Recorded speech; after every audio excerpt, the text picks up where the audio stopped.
सुप्रियो भट्टाचार्य ने कहा कि विधायकों को 50 करोड़ का ऑफर देने वाले महामूर्ख और लेने वाले शातिर। नमस्कार, आजाद सिपाही में आपका स्वागत है। मैं हूं राहुल सिंह। राज्य में विधायकों की खरीद फरोख्त मामले में झामुमो महासचिव सुप्रियो भट्टाचार्य ने कहा कि सत्तारूढ़ दल के विधायकों को 50 करोड़ का ऑफर करने वाले महामूर्ख हैं और लेने वाले शातिर हैं। उन्होंने कहा कि झारखंड में मध्य प्रदेश और कर्नाटक की तरह खेल संभव नहीं कि किसी को इस्तीफा दिलवाकर फिर से जितवा ले। अपने राजनीतिक तजुर्बे का जिक्र करते हुए उन्होंने कहा कि मैं राज्य के सभी 81 विधायकों को जानता हूं और मुझे मालूम है कि कौन विधायक अपने क्षेत्र में कितना लोकप्रिय है। वे सोमवार को झामुमो के केंद्रीय कार्यालय में आयोजित प्रेस वार्ता में बोल रहे थे। सुप्रियो ने कहा कि लगता है झारखंड में सरकार गिराने की पटकथा बाबूलाल मरांडी ने ही लिखी है, वरना बिना किसी जांच के वे निर्दोष होने का सर्टिफिकेट कैसे दे सकते हैं। रविवार को बाबूलाल ने स्पष्ट शब्दों में कहा कि यह महाराष्ट्र मॉडल है। इससे साफ है कि भाजपा के लोग ही इस तरह से खेला बेला कर सकते हैं। आम लोग कहां जाएंगे?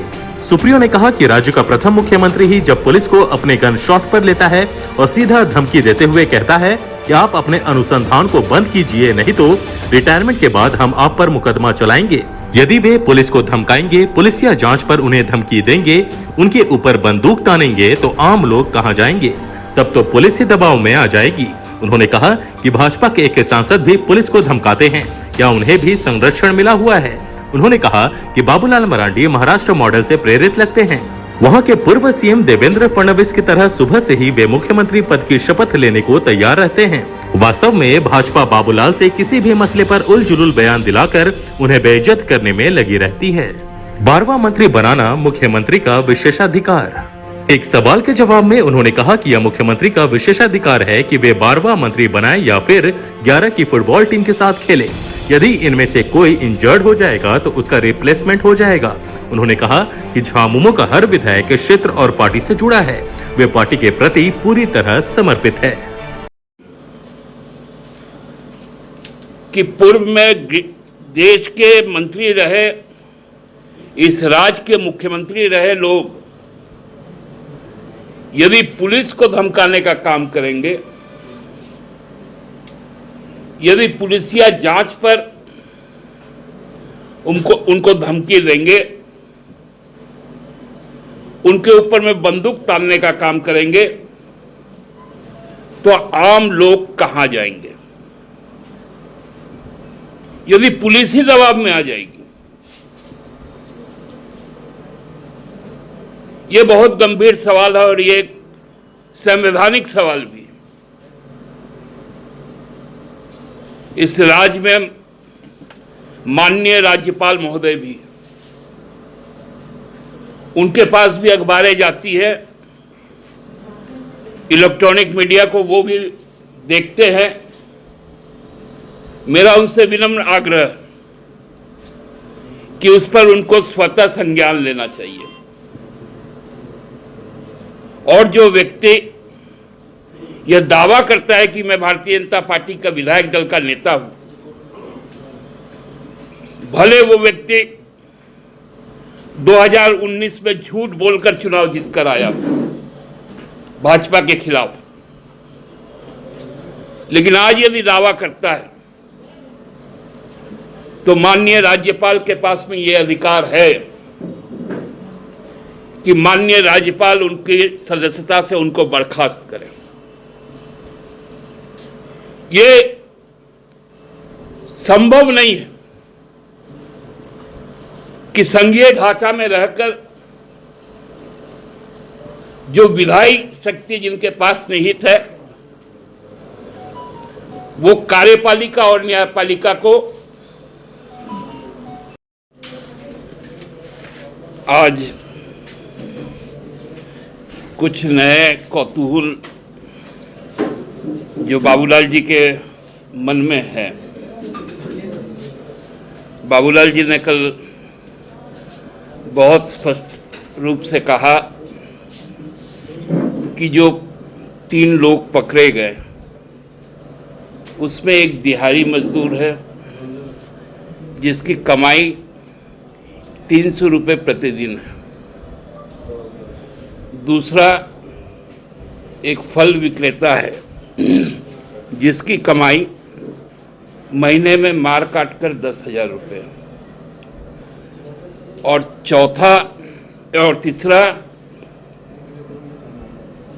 वो छोटा मोटा कोई काम करता है और उसके पिता का एक शायद छोटा सा दुकान है। मतलब बाबूलाल जी का रिश्तेदारी, बाबूलाल जी का लोगों के परिवार के साथ में संबंध पूरी तरह से है।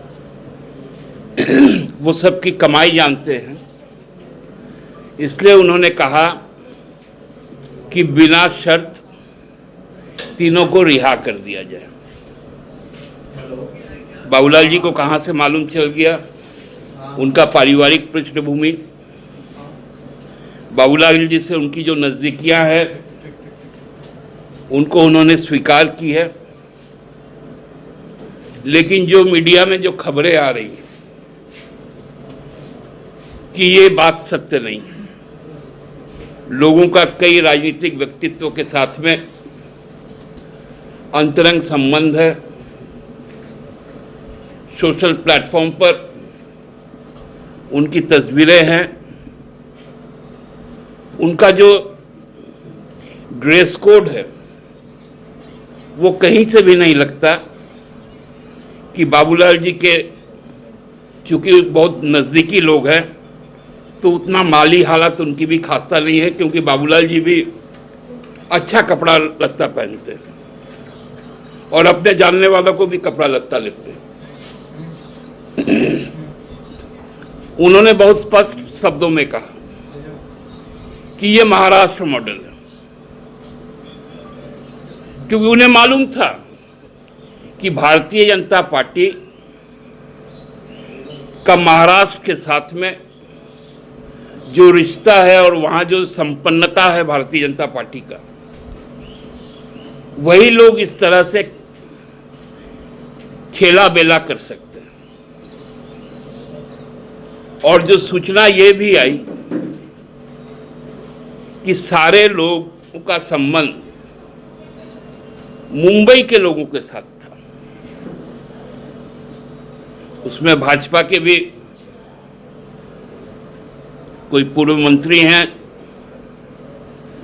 कोई पूर्व विधायक हैं, नेतागण हैं, व्यवसायी हैं, ये सारी बातें आ गई। खैर, बाबूलाल जी का निकटता उन लोगों के साथ में ये कोई छुपा हुआ चीज नहीं है जिसका उन्होंने कल स्वीकार किया। लेकिन सबसे आपत्ति हम लोगों को जिस बात पर है कि कल इस राज्य का प्रथम मुख्यमंत्री पुलिस को अपने गन शॉट पर लेता है और सीधा धमकी देते हैं कि आप अपने अनुसंधान को बंद कीजिए, अपने विवेचना को बंद कीजिए, नहीं तो आप पर रिटायरमेंट के बाद भी हम मुकदमा चलाएंगे।